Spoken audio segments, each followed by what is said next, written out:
In this video, we'll guide you through building your first accoMASTERDATA visual in Power BI. Once you have your connection set up, you're ready to build your visual. Begin by pressing on your visual and opening the formatting pane on the right side of your window. Here you will see 3 different field options: row IDs, measures, and metadata. Insert your ID column in the row ID field. This is your unique identifier column. Now you can add attributes in the measure field that describe your row ID. This can be columns like price, color, name, checkmark, and similar. To insert them into the table, they have to be defined as a measure as either a selected value, max, or min. Once you have your preferred data set up, you can customize your visual in several different ways. In the toolbar above your visual, you can create and delete a row in your table. Toggle between hiding and unhiding columns.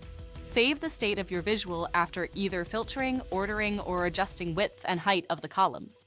Last but not least, any additions, deletions, or modifications to the data are finalized by pressing the Save button on the right side of the toolbar.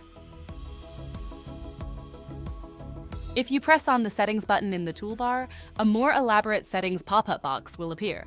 Here it is possible to make custom configurations on your table. In the General pane, you can customize the toolbar and import and export JSON themes. In the Styling pane, you can select a predefined theme for your table or customize it to your preference.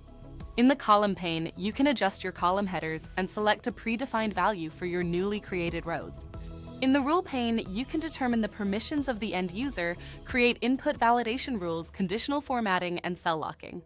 In the Dropdowns pane, you can enable dropdown on one or more columns by either selecting predefined values or create a more dynamic option. The Date and Time pane allows you to adjust the format of your date column. In the Grouping pane, you can chunk your data depending on one or more selected columns. The Calculation pane allows you to create custom-made calculations in your visual. This will appear as a new column. Last but not least, the Info pane can direct you to our online guides. Congratulations! Now you have set up your first visual in accoMASTERDATA. Follow along the next video to set up your audit log and dive deeper into the accoMASTERDATA universe. Thanks for tuning in.